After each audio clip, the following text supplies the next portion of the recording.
Tonight we're talking about the business model canvas. ممنون که با ما همراه بودین. امروز میخوام شروع کنیم مدل بیزینس بوم نقاشی رو یا همون کنوس رو. What is the business model canvas? And just so you know, I'm going to abbreviate this BMC. But the business model canvas helps you to visualize and assess your business idea or concept, and it represents the 9 different fundamental elements of a business. بیزینس مدل کنوسی یا همون بوم نقاشی رو ما خلاصه میگیم BMC و کاری که انجام میده کمک میکنه به شما که به صورت علنی اون مدلتون، اون ایده‌ای که دارین در رابطه با بیزینستون رو ببینین و قسمت‌های مختلفی داره که الان بررسیش میکنیم. So kind of like Farsi, you read the business model canvas or right to left, which it's kind of a weird flow, but you'll figure it out as I talk through it. یه جورایی مثل نوشتار فارسی یا خوندن فارسی هست که از راست به چپ انجام میشه و یه خورده گیج کننده است اولش، ولی خب با همدیگه که پیش بریم واضح میشه. So I'm gonna tell you the order, and then I'm gonna tell you each step and what all it entails. And then below I have everything written in Farsi, and then after that I have an empty canvas for you to fill out, and then a different canvas that outlines a business that most people would already know, so you can kind of see an example in action. اول میام توضیح میدیم قسمت‌های مختلفش رو، بعد اون معرف ترجمه شده فارسیش رو داریم که شما میتونین دونه بدونه چک بکنیم و در نهایت یه دونه جدول خالیش رو بهتون ارائه میدیم که شما خودتون بتونین اون رو پر کنین و آخر کار هم یه مثال میزنیم که یه نمونه کاری چجوری هست که تو دنیای واقعی فعالیت داشته. Okay, so the general order you'd fill this out in, and like this can be switched, but the general order is customer segments, customer relationships, channels, like value proposition, key activities, key resources, partners, and then cost structure and revenue streams. به طور کلی ترتیب اینجوری هست که از سمت راست اون قسمت مربوط به مشتریان هست، ارتباطات با مشتریان، کانال های ارتباطیمون، ارزش گذاری ها هست، فعالیت های کلیدی و اون منابع اصلی، منابع کلیدیمون و در نهایت اون همکارانی که بر ما نقش اساسی رو ایفا میکنه. Okay, so to start with customer segments, who are your customers and what value are you creating for them? اگه بخوایم شروع بکنیم با قسمت مربوط به مشتریان، اولین سوالایی که باید بپرسیم از خودمون اینه که اون مشتریامون چه اشخاصی هستن و چه ارزشی رو داریم، چه چیزی رو براشون ارائه میدیم. So just thinking through examples here with what I've got. If you're making hair clips, who are your customers? Your customers are mostly going to be women, probably within an older age range, that have thicker hair. Like all of those things, just kind of think through. Maybe men with ponytails, but probably like a smaller demographic would be using that. So just think through who realistically will use your product, what age range they're in. Those are all things you want to think through. به عنوان مثال اگر فکر بکنیم محصول ما این کلیپس های مو هست، باید ببینیم مشتریامون کیا هستن. معمولا بانوان خواهند بود، حالا سنایی بالاتر، موهای بیشتری داشته باشن، خیلی کم پیش میاد آقایون با موهای بلند و باید ببینیم تمام این جزئیات در کجا قرار میگیره به عنوان مشتری این کلیپس ها. Okay, and then the next thing is who are your early adopters? This is part of that same customer segment. So early adopters are the first people always out to get a new product. So like with an iPhone, I'm not an early adopter by any means. I'm always just trying to find a refurbished phone within my price range. But you know, like you've seen the lines with people like wrapped around the block, like on opening day for a new phone or new product. just hoping to get one. Those are your early adopters. در رابطه با مشتریای اولیه‌مون میشه مثال زد. حالا آیفون رو در نظر بگیرین، اشخاصی میشه گفت که منتظرن اولین نفرایی باشن که حالا محصولات جدید رو دریافت کنن، خط میکشن تو روز بازگشایی و این اشخاصی هستن که اولین مشتریای ما هستن. ببینیم این اشخاص کیا هستن برای اون بیزینسی که ما مد نظر داریم. And there are some people types and age ranges that are more likely to be early adopters.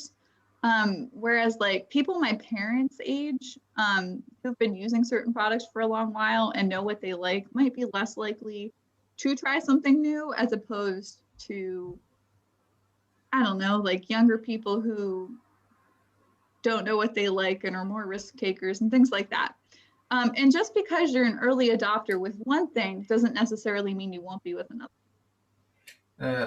به فرض مثال یه قشر خاصی از جامعه با سنین خاص میتونن مشتریای اولیه‌مون باشن و اگر فکر بکنیم در رابطه با خانواده خودمون، شاید پدر و مادر ما اون مشتری اولیه نباشه، ولی اشخاصی با سن پایین‌تر که توان ریسک‌پذیری بیشتری دارن و به قول معروف بیشتر عمل میکنن و حالا به صورت آنی تصمیم میگیرن، شاید اون اشخاص مشتریای اولیه‌مون باشن. ولی خب این دلیل نمیشه که برای همیشه یا اینکه دائما مشتری اولیه باشن. So like I'm not an early adopter with like an iPhone, but I'm more likely to be an early adopter with like a new gluten-free food just because that's a need for me more, and I'm more willing to try new things with that. من شاید اولین مشتری محصولات آیفون نباشم، ولی خب اگر محصول غذایی گلوتون فری بدون گلوتون به معرفی بشه شاید مشتری اولیش باشم، چرا که یکی از نیازمندی‌های من هست و این بستگی به اون شخص داره. Okay. Next is customer relationships. مورد بعدی ارتباطات با مشتریان هست. So what type of relationship do you want to have with your customers? I don't know, like some stores are more of like a one-time purchase kind of item, and then other brands are built around like come to us whenever you need us. Like I always think through like Maytag is a like washing machine and like I don't know, like dishwasher and like refrigerator, I think they do refrigerators company in the US, and they're just known for having like really good quality appliances that like I think my parents have had their Maytag products for over 25 years now that they've been married. So like products like that, like just the fact that I know what type of dryer my parents use and just the fact that they're so loyal shows like the relationship they've built with that company. این روابط بین با مشتریان بر این اساس میتونه باشه که محصولاتی باشه که فقط یه بار شما از اون خرید کنین، یا اینکه نه این دائما باشه، هر موقع نیاز داشته باشیم سمتشون بریم. یه مثالی زدن در رابطه با مسائل محصولات حالا خشکشویی یا لوازم خانگی، میتک که خانوادهشون استفاده میکنن و بیشتر از 20 چند سال هست که دارن استفاده میکنن، خیلی راضی هستن و این نشون میده که یه رابطه خیلی عمیق‌تر با مشتریان برقرار کرده که حتی فرزندان مشتریای اولیه‌شون هنوز باشون در تماسن و محصولاتشون رو میشناسن. این کیفیت محصول رو میرسونه. Now, like personally with like brands and customer relationships, like I don't know, just thinking like brands, like I see all these kids at church with like these fidget toys. I would say with like fidget toys, they're not necessarily like a product that's meant to last, and it's something that you quickly age out of after you're like older than 10 or 11. So like with a product like that, you probably have like less of a relationship with your customers because it is more of an impulse buy product. May I ask what is fidget toys?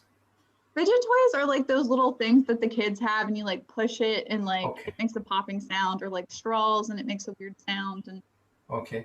they were new for me too. It was nice.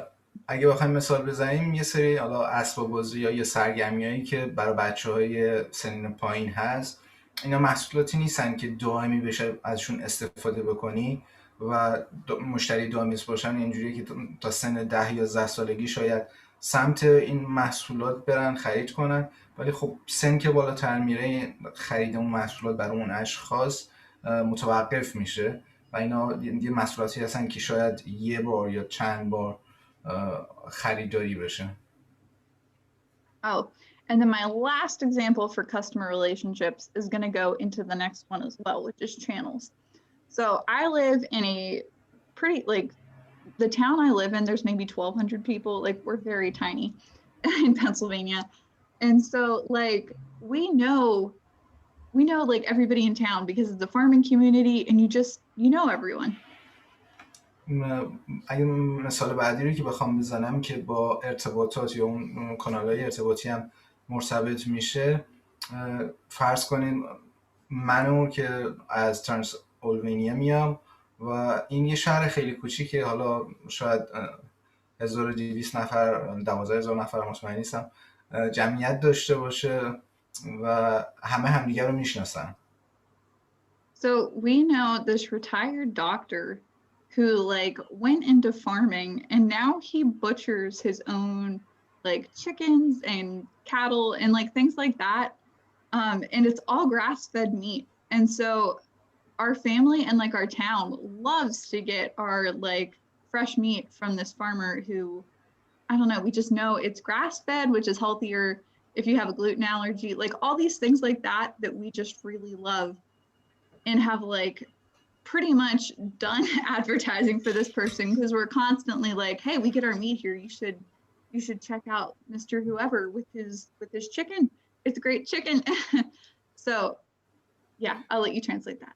به فرض مثال تو اون شهری که منطقه‌ای که ما زندگی میکنیم یه دونه مزرعه دار هست که حالا حیواناتش رو هم خودش تهیه میکنه. اگه گوشت بخوایم بخریم، اگه مرغ بخوایم بخریم، از اون خریداری میکنیم، چرا که مطمئن هستیم چجوری این حیوانات رو پرورش داده.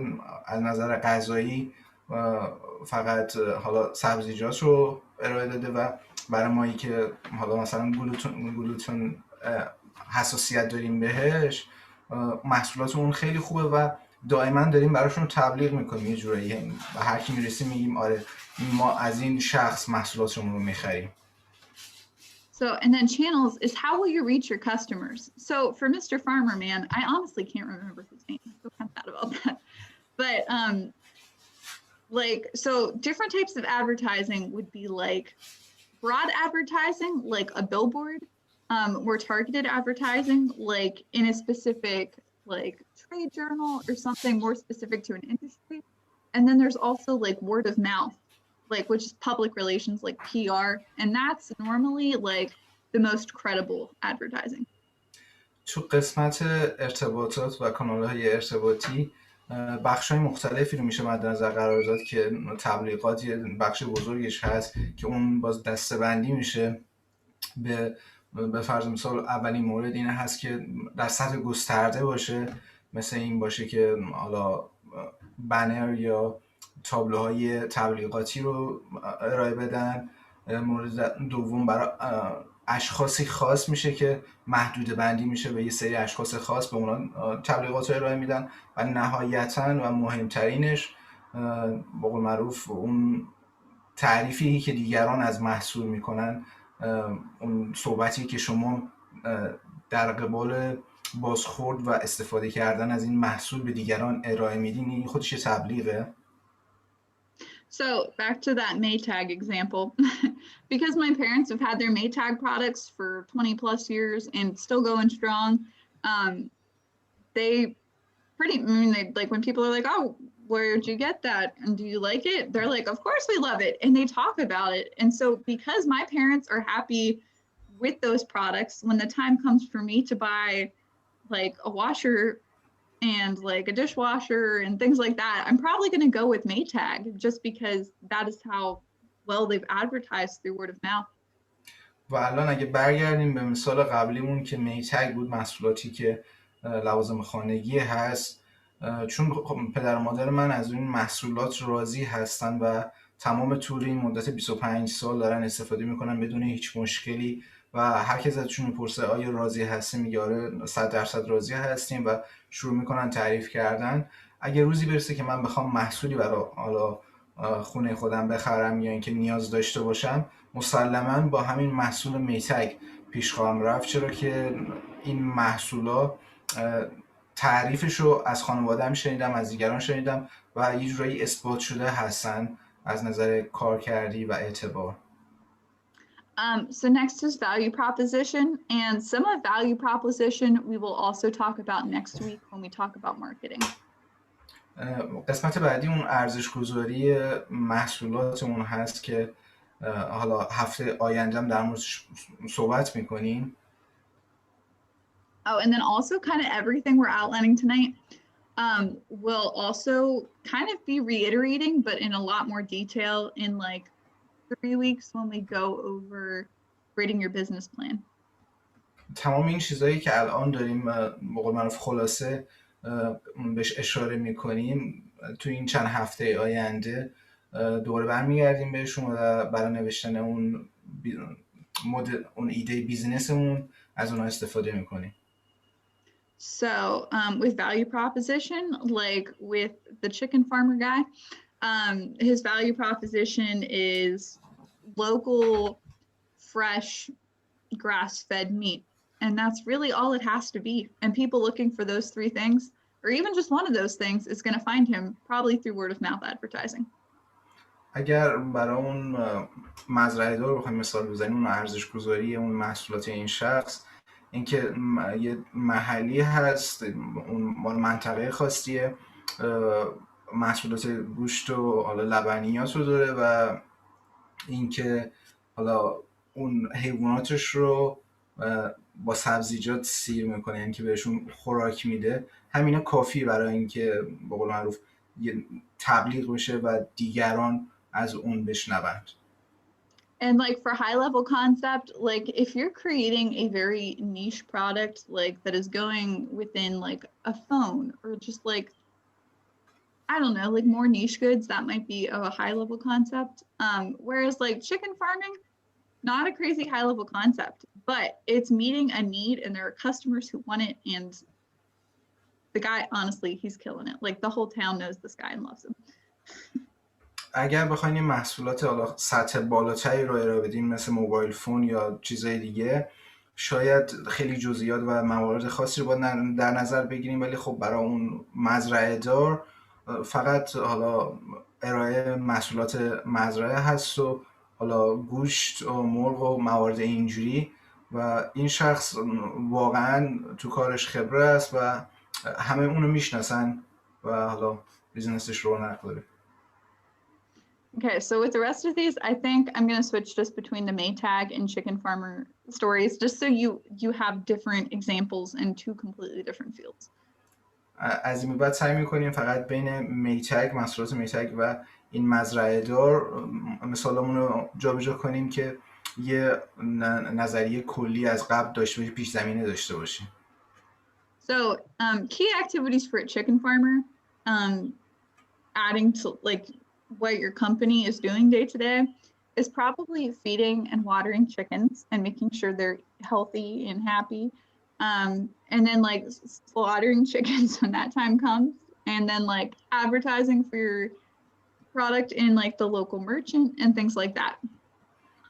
برای فعالیت‌های کلیدی برای اون مزرعه دار شاید کارهایی که انجام میده این هست که حالا اون مرغ و خروسش رو آب و دونه میده، محصولاتش رو آماده میکنه و یه سری فعالیت‌هایی در این قبیل رو انجام میده. Whereas like Maytag with like a heavy duty product like that, key activities are probably going to be like manufacturing and like very specific technical components, like I don't know, like the thing that makes them spin and like dry your goods and have the water flow through. Like all of those really technical things are going to be activities that your company has to think through how it's going to do. و این فعالیت کلیدی برای محصولات میتگ خیلی متفاوت‌تر میتونه باشه، چرا که حالا اون فعالیتاشون میتونه خیلی حرفه‌ای باشه، خیلی مهندسی باشه، اینکه چجور حالا اون ماشین لباسشویی، اون چرخنده ها، اون موتور، خیلی قسمت های مختلف دیگه خواهند داشت که در رابطه با اون محصولش مرتبط با محصولشون هست. So yeah, for key activities, just be thinking through like every activity that is key that the company must do to get the desired product. برای فعالیت‌های کلیدی به این فکر کنین که اون کارها و فعالیت‌های اصلی که یه شرکت، یه سازمان باید انجام بده که محصولش رو بتونه ارائه بده، به مرحله ارائه محصول برسه، اون کارهای اصلی رو اونا رو باید مد نظر قرار بدیم. Yeah. And so even just different examples, because I think when I was learning this initially, it's just like all the different examples. But like even with coffee, think about all of the steps that would go before sourcing a cup of coffee into making a cup of coffee. حتی برای درست کردن کافی حالا یا چایی که بخوایم مد نظر رو بگیریم، تمام اون مراحلی که باید طی بشه که به مقطعی برسیم که اون کافی رو درست میکنیم، حالا تهیه هست، آماده سازی، هر چیزی هست، اونا رو باید مد نظر قرار بدیم. Okay. So for key resources, for a chicken farmer, definitely chickens, food for your chickens, water, a house for your chickens, a nice fenced in area, maybe like stuff to keep birds from attacking your chickens. I don't know. Things like that would be key resources. و برای منابع اون اصلیمون یا کلیدیمون برای اون مزرعه دار بخوایم در نظر بگیریم، شاید بشه آبودونه‌ای اون مرغ و خروساش، یه محدوده که بخوان توش چرا کنن، یه حالا سقف که بتونن زیرش به قول معروف شب حالا بخوابن یا اینکه آشیون بگیرن، و حالا چیزایی مختلفی که در رابطه با اون مرغ و خروس هست، اون مزرعه داری هست که نیاز داره تهیه کنه که به قول معروف به مرحله ارائه محصول برسه. And then like probably later down the line, like knives and packaging for your chickens, and like a fridge to keep the dead chickens refrigerated in, like all of those things. اگر پیش بریم شاید در همون مزرعه دار مرحله برسه که نیاز اصلیش حالا چاقوی آشپزی باشه یا آشپزخونه باشه، یه بسته‌بندی برای مرغایی که حالا سر بریده و یخچالی که بتونه اونا رو نگهداری کنه و تا مرحله فروش برسه. Now with the chicken example, a lot of your key resources you could provide yourself realistically because it's just like chicken, water, and grass. But there are some things you're still not going to provide. Like you're not going to make your own knives unless you're like crazy skilled. I don't think this guy does that, which takes us into key partners. برای این مزرعه داشت خیلی چیزاشو شاید شما خودتون بتونین ارائه بدین، آب و دونه و حالا مزرعه‌ای برای چرا شاید این چیزای خاصی نباشه، ولی خب اگر بخوایم دقت کنیم به فرض مثال چاقوش رو دلیلی نیست یا اینکه نیازی نیست که خودش انجام بده، اون چیزای اصلی نیست که خودش بره انجام بده، حالا چاقو رو درست کنه خیلی حرفه‌ای باشه. So I'm going to use chicken guy and coffee for this one, just so you have more examples. برای این مثال میخوایم حالا اون مزرعه دار رو یا اون درست کردن کافی رو در نظر بگیریم. So with key partners, think about like for coffee, you're probably not in the US. Most of our coffee is sourced. بالفرض مثال برای اون همکاران اصلی، اون اشخاصی که ما باشون در ارتباط خواهیم بود برای اون کافیه، خیلی از اون حالا کافی شاپ دارای اون اشخاصی که کافی درست میکنن داخل آمریکا، منطقه‌ای که ایشون هستند، از شمال آمریکا محصولاتشون رو دریافت میکنن، کافیشون رو دریافت میکنن. حالا برای اینجا شاید متفاوت باشه. but like if I owned a coffee shop and like just the coffee shop I'm personally thinking of when I'm talking about this, they don't pick their own coffee beans and grow their own trees and like all of that in Peru. اگر بخوایم به این توجه کنیم، وقتی من میرم داخل کافی شاپ، اینجوری نیست که اون شخصی که کافی درست میکنه اون دونه های کافیش رو خودش پرورش بده، درختش رو خودش پرورش بده، به قول معروف محصولش رو خودش جمع آوری کنه. They pay a company in Peru a fair wage, um, transport all of that. So like even the boats that you're transporting your stuff on is a key partner. So just think about it. So you've got your growers, you've got your transportation, and then if you're buying it from like a wholesaler in the US at a discounted price, like those are all key partners that you need to account for. و باید در نظر بگیریم اون شخصی که حالا اون دونه‌های کافی رو پرورش میده، اون شخصی که حمل و نقل رو انجام میده و یا حتی اون فروشنده‌ای که به صورت عمده به ما محصول رو میفروشه، اینا همه همکاران اصلیمون هستن و میتونن باشن. باید اینا رو در نظر داشته باشیم. And with key partners, like especially after COVID, you really do want to be aware of like where your whole supply chain is coming from. Because with COVID, a lot of stuff in the supply chains got interrupted. If it was coming from a different country and being transported in, you'd want to account for all of that with key partners. و باید مد نظر قرار بدیم برای شرایطی که پیش اومده، مثلا الان که کووید هست، اون همکاران اصلیمون کیا هستن؟ آیا توی کشور دیگه هستن؟ چون خیلی از محصولاتی که وارد می شده الان تأخیر افتاده. آیا این تأثیری میذاره در بیزینس ما؟ باید مد نظر قرار بدیم که همکاران اصلی یا کلیدیمون کیا هستن، کجا قرار دارن و چطوری میتونیم بهشون دسترسی داشته باشیم. And again, like with key partners for your coffee shop, like you don't need to make your own cups from recycled paper pulp or something weird like that. You can buy like recyclable material or even just normal cups from a business that already makes cups and does that well. و دوباره در رابطه با کافی شاپ اگه بخوام مد نظر قرار بدیم، نیازی نیست اون شخصی که کافی میفروشه اون به قول معروف لیواناش رو هم خودش بازیافت بکنه، از بازیافت لیوان درست بکنه. نه، نیازی نیست. میتونه اون لیوانایی که ارائه میده رو، اون کاپایی که هست رو از عمده فروشی، اون جایی که تولید میکنن خریداری کنه و از اونها استفاده کنه. And then this takes us to cost structure. And so with cost structure, you want to think through every single thing you're spending money on. این ما رو میبره به قسمت بعدی که هزینه های اون ساختار هزینه هامون هست و برای این قسمت شما نیاز هست تمام هزینه هایی رو که ممکنه داخل اون بیزنستون داشته باشین رو مد نظر قرار بدین. With coffee, if you're selling your coffee for $3, how much does it cost you to make that cup of coffee? And then how much does it cost to rent your coffee shop? And then how much does it cost to advertise and pay your employees and all of those things?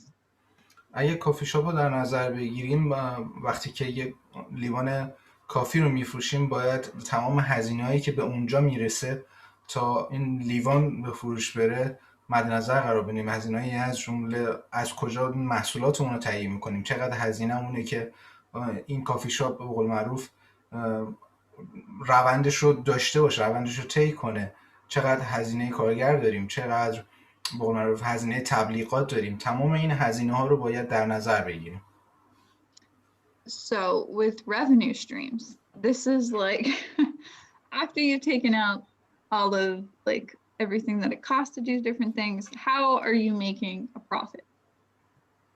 و در قسمت آخر که حالا میایم بازرسی میکنیم که درآمدمون چطور بوده، باید ببینیم که چقدر هزینه کردیم و چقدر درآمد داشتیم که اون به قول معروف سودی رو که از این پروسه بردیم رو بتونیم بررسی کنیم.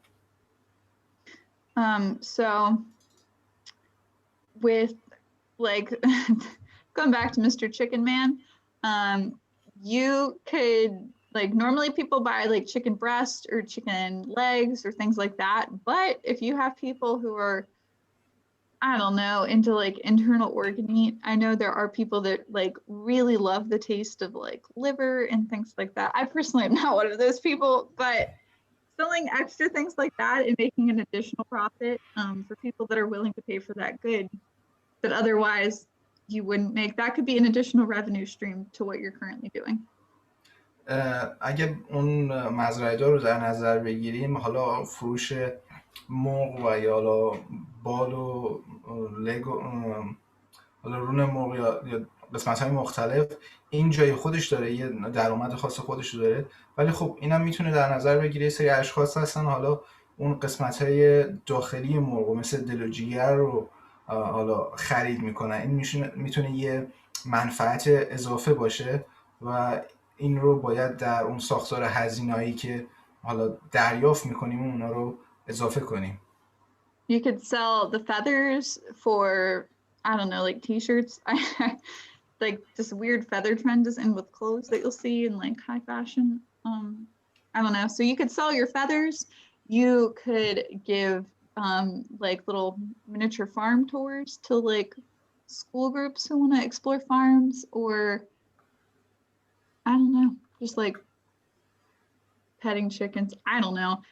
But different ways that you could also make money and add to your revenue stream that don't cost a lot.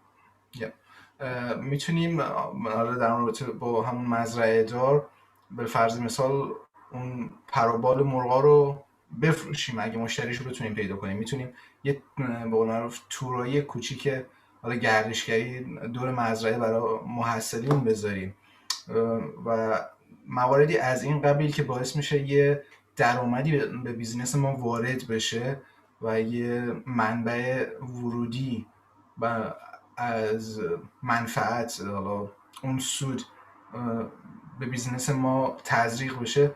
اینا رو باید پیدا کنیم و در نظر بگیریم. Okay. And then here's all of that translated into Farsi. If you need to cite this, it will be on YouTube. الان اینجا بیزینس مدل آمازون رو میتونیم ببینیم. Okay. So they have their customers, their businesses, and their like business sellers. اینجا میتونیم ببینیم که مشتریان هستن، حالا اون بیزینس ها و فروشنده های دیگه. They target customers by being the most convenient, and people, they use word of mouth again, but through reviews. اینجا دوباره همون تعریف و تمجیدی که مشتریان از محصول میکنن رو مد نظر قرار داده برای اون ارتباطاتشون و در شکل ریویو یا اینکه بازخورد در نتیجه استفاده از محصول هست که بهشون کمک میکنه حالا محصولاتشون بفروشن.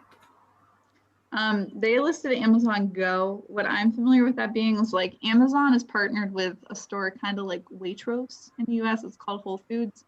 But you can get food from that grocery store and just, I mean, they deliver it to you through Amazon. So that's one way that they have a channel. آمازون با شرکت‌های دیگه هم همکاری میکنه، مثلا تو آمریکا با ویتروز همکاری میکنه و شما میتونین خرید کنین از ویتروز. آمازون براتون به قول معروف از طریق پست براتون بفرسته. They have regular online sales. فروش آنلاینشون رو دارن که به صورت معمولی انجام میشه. So next is value proposition. So Amazon, like the A to Z in their logo, that like with the little line, that is meant to be like they carry everything like A to Z that you could think of. برای اون ارزش گذاری و اون لوگوی آمازون رو بخوایم در نظر بگیریم، از A تا Z برای هر چیزی که شما فکرشو بکنین اونا دارن یا اینکه ارائه میدن. So like their value propositions are being global, growing, and fulfilling, having a physical and digital marketplace. And like the physical would be more through like their Waitrose kind of collaboration that they have. به صورت جهانی کار میکنن، در حال رشد هستن و محصولات رو ارائه میدن. یه سری مراکز دارن که به صورت فیزیکی حضور دارن، فقط آنلاین نیست و اونا رو میشه بیشتر مثل شرکت هایی که باشون همکاری میکنن مثل ویتروز رو در نظر بگیریم برای این مورد. Amazon already has like really quick shipping, like they're known for that, but then you can also get Prime same day shipping, which is insane. But if you live near like a Prime fulfillment center in the US, you could get your stuff in a couple hours of ordering it.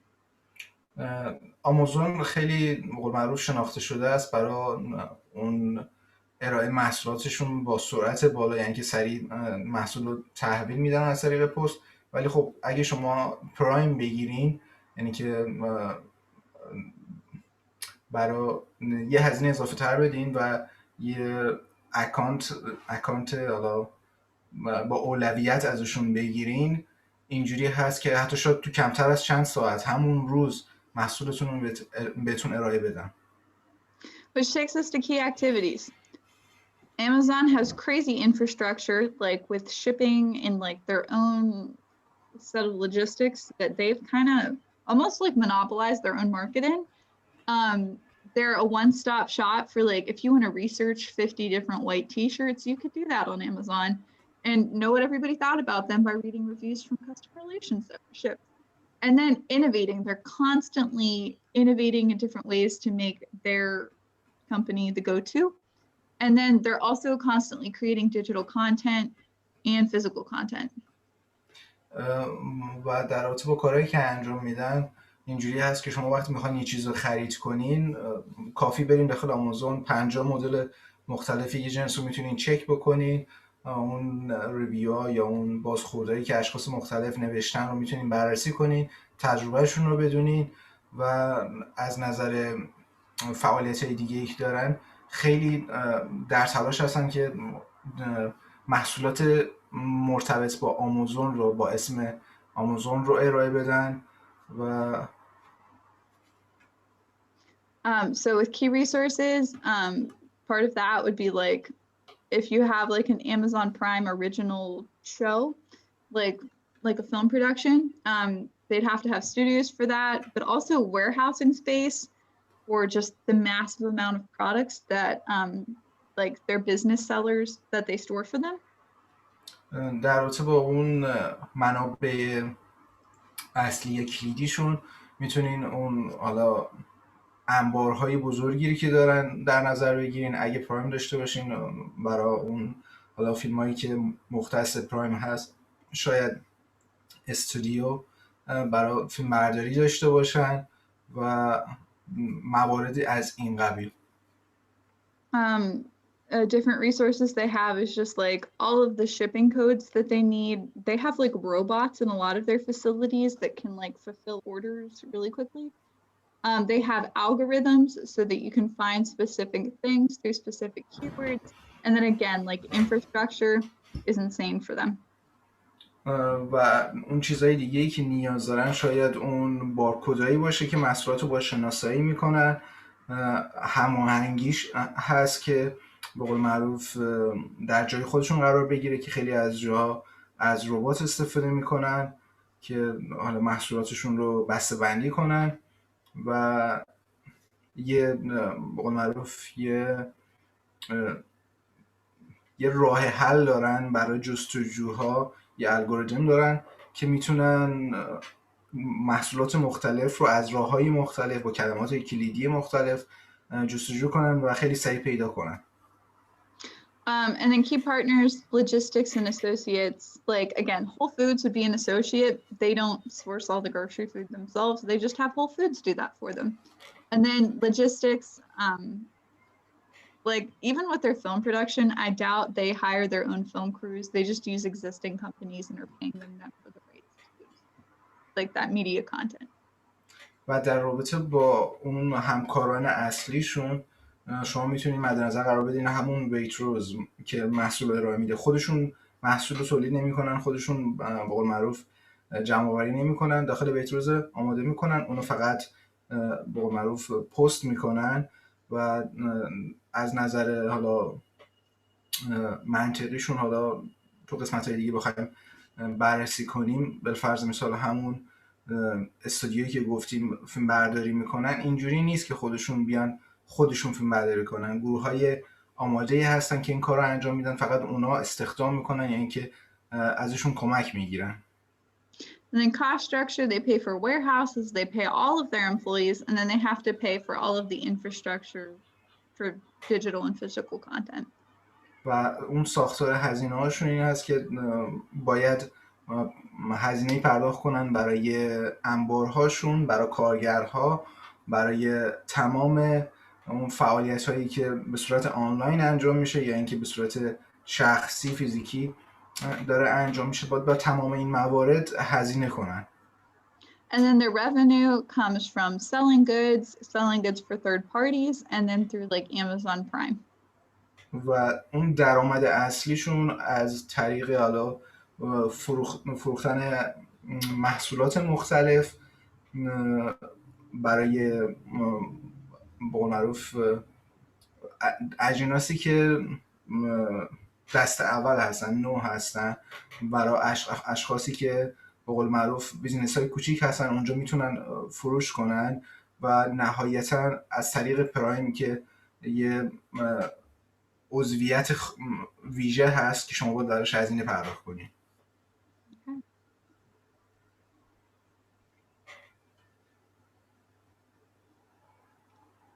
So I thought there was an empty template. When I post this, I'll include the empty template for you all to fill out yourselves. But you can really, if you're filling this out on your own, just use the title from above and then fill out all of those things on just a normal sheet of paper. And that will give you an outline of like what you're going to need for your business.